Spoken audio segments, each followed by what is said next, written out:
Buenas noches, mi nombre es Reca Fernández y soy estudiante de la maestría en Teología Latinoamericana de la Universidad Centroamericana José Simeón Cañas de El Salvador. Esta noche me propongo hablar desde mi experiencia personal en Centroamérica y concretamente en Honduras acerca de los procesos comunitarios o proyectos comunitarios impulsados desde las comunidades eclesiales de base en el área rural en América Latina. Pues como sabemos, estos movimientos eclesiales surgieron a mediados de los años 60, ¿no? A partir del Concilio Vaticano II y más concretamente después de la segunda conferencia de obispos latinoamericanos reunidos en Medellín, Colombia, en 1968. Posteriormente, pues ocurrieron otras asambleas latinoamericanas de obispos en Puebla y la última, pues, en Aparecida, Brasil. Estos movimientos eclesiales de base eh, fueron una corriente de pensamiento inspirados en la teología de la liberación eh, y con un presupuesto fundamental que fue la opción preferencial por los pobres, tal y como fue formulada o definida en la Conferencia de Obispos de Puebla, en México, 1979. Estos movimientos inspiraron su metodología de acción social en la pedagogía liberadora de Paulo Freire, un filósofo de la educación brasileño, autor de La pedagogía del oprimido. De manera que en estas comunidades, utilizando dinámicas participativas y dialógicas, se llegó a tener un gran éxito en los procesos de concientización de grupos excluidos, particularmente en las zonas urbanos marginales en las ciudades, pero aún más en la zona rural como en la que yo trabajé en Honduras, ¿no? Estos movimientos motivaron a la gente a organizarse y articular sus luchas, a veces incluso en coordinación con instancias políticas de izquierda. Y aunque todavía siguen activos, ya no tienen quizás el auge que tuvieron en América Latina, pero aún están vivos los movimientos eclesiales de base, liberadores, inspirados por la teología de la liberación y siguiendo una metodología de educación popular y concientización fundamentada en las ideas de Pablo Freire. En general, podemos decir que los activistas de estos movimientos eclesiales de base se caracterizan por un alto grado de motivación en compartir la vida y las condiciones de vida de la gente con las cuales trabajan. Entonces, desde diferentes grados de inserción, ya sea viviendo en la parroquia o viviendo en las comunidades rurales en las que las parroquias trabajan, pues se dedican pues a promover los espacios de reflexión bíblica, pero también inspirados en la Biblia, sobre los procesos reales de la vida real de las que viven las condiciones, ¿verdad? Muchas veces estas concepciones comparten rasgos semejantes con ideas utópicas sociales, a nosotros le llamamos el reino de Dios,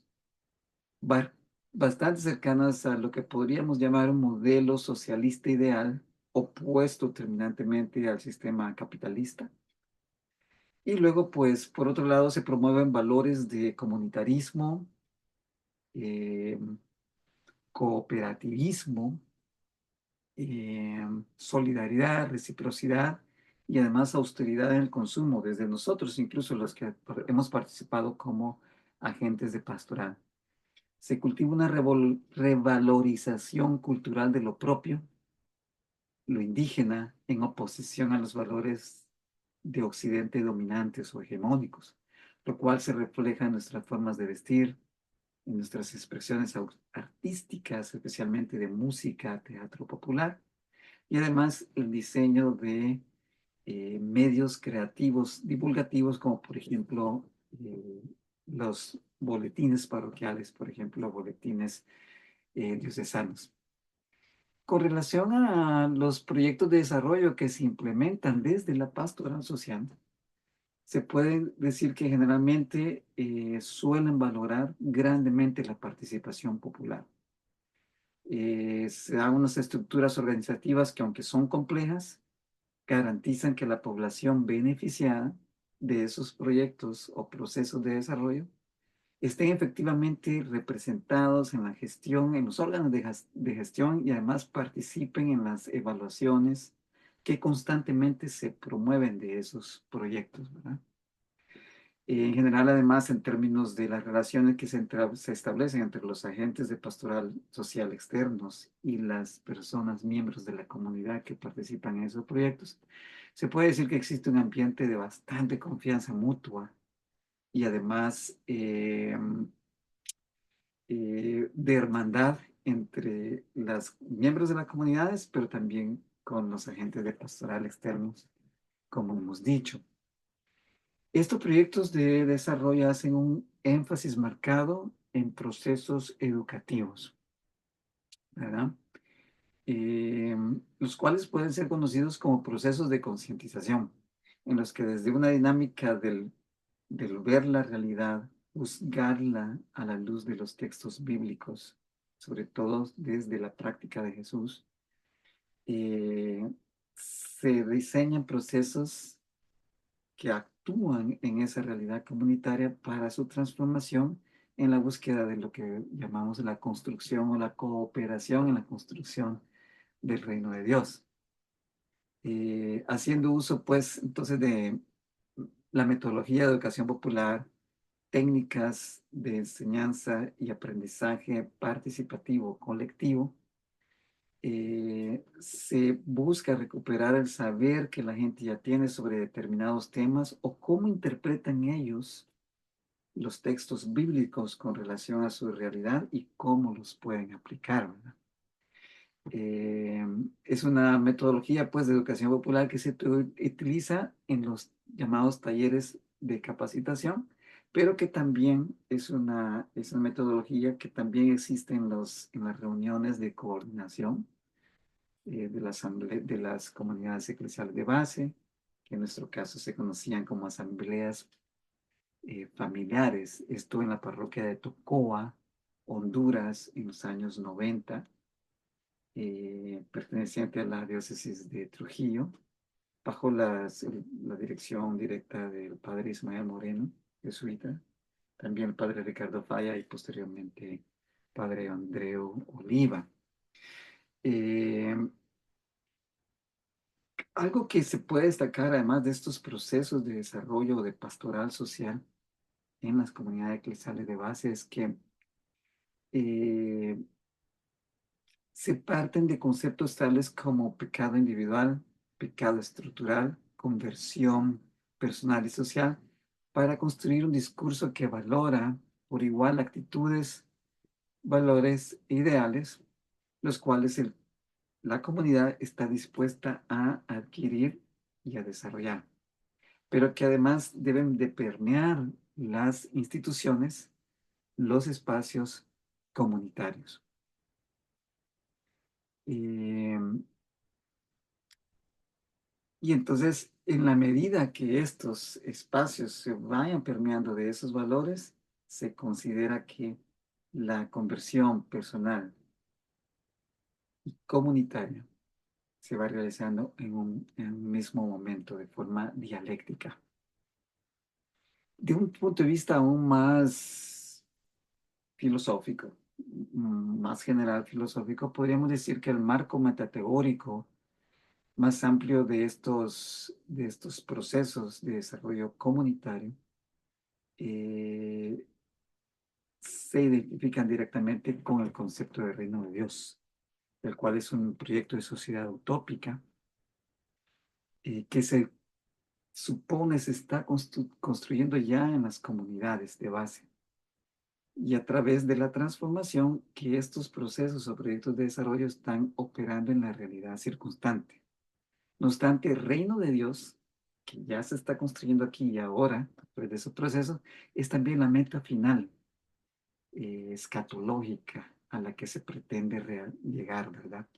No se tiene muy claro, por experiencia propia en las comunidades, cuándo y cómo y dónde llegará exactamente el reino de Dios, pero se supone que progresivamente, creando y extendiendo este modelo de comunidades de base entre las fuerzas sociales representativas de los pobres excluidos, se va a construir una sociedad nueva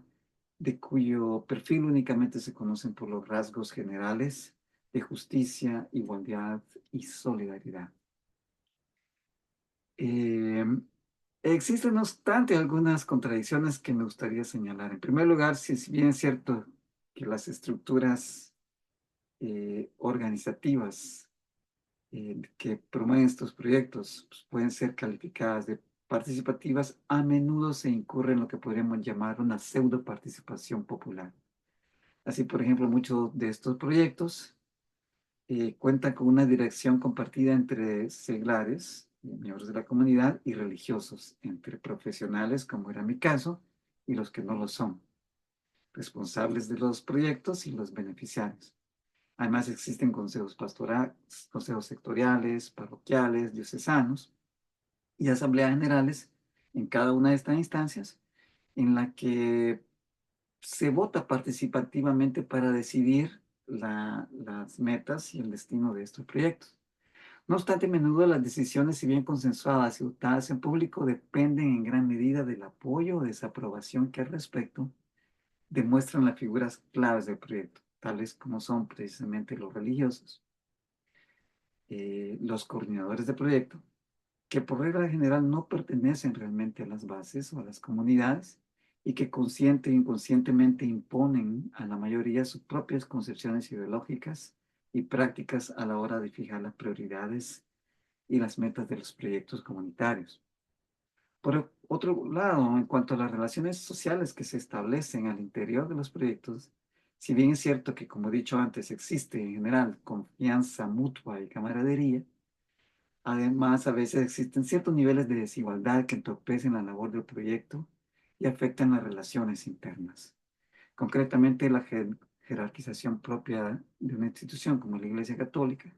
se refleja continuamente en este tipo de proyectos en aspectos como son la toma de decisiones, la disponibilidad de los recursos y el control de la información. Es innegable que a pesar de lo participativo de esas estructuras, el papel religioso como principal agenciador de recursos y financiamiento de estos proyectos pesa mucho. Eh, el religioso, por ejemplo, encargado, pretenderá hacerlo mejor con pocos medios y sin mucho sacrificio económico, permitiendo un nivel aceptable de participación al proyecto que no ponga, sin embargo, en peligro la última responsabilidad que tiene el pastor o el religioso, ¿verdad? Con respecto al proyecto. Eh, y además una responsabilidad que le corresponde solo a él y a sus superiores religiosos y ante las propias fuentes de financiamiento con las cuales ellos se han comprometido. Por otra parte, el religioso va a exigir tanto de los profesionales, agentes de pastoral externo, como de los miembros de la comunidad, un nivel de compromiso y entrega semejante a los que ellos tienen, lo cual va a generar algunas consecuencias importantes, ¿verdad? Por ejemplo, el profesional comprometido, que era mi caso cuando yo trabajaba en estos proyectos, querrá que que sus méritos pues, le sean correspondidos, le sean reconocidos. A veces, principalmente en términos de compensación económica y participación en los órganos de decisión de la iglesia. En muchos casos, va a desear tener un salario semejante a los de su clase, ¿verdad? Aunque estará claro que no vas a poder hacer carrera en esos proyectos o en ese espacio, ¿verdad? Eh, Se vivirá entonces una constante tensión entre los ideales que nosotros como agentes externos profesamos, pero también entre nuestras expectativas de clase, ¿verdad? Estábamos dispuestos a sacrificarnos en términos de horarios, comunidades, cercanía a nuestras familias, ¿verdad? A compartir en la medida de lo posible las condiciones objetivas de la población a la que queremos servir. Sin embargo,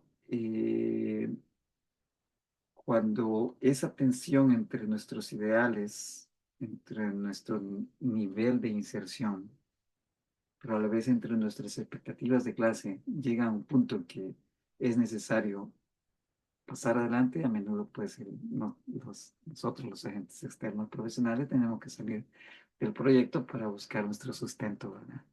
Sobre todo cuando adquirimos pues responsabilidades familiares.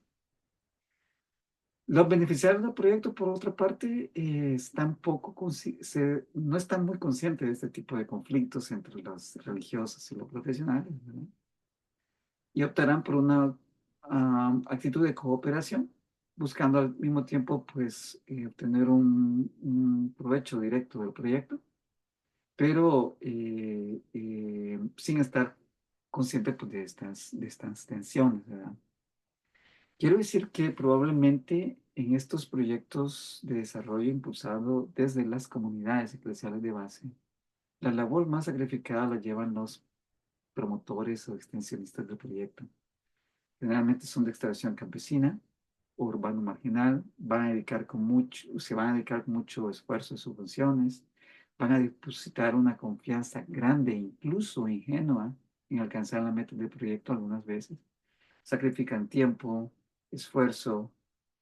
e incomodidades que por otra parte pertenecen a su diario vivir, y a menudo su familia van a resentir su ausencia en términos de presencia y de afectividad, tomando a cargo las funciones que al promotor le correspondería llevar en su hogar. Al ser de extracción, vamos a decir, humilde y de escasa acreditación profesional, se le van a pagar los salarios más bajos de la iglesia, ¿verdad? Ya que de todo modo se considera,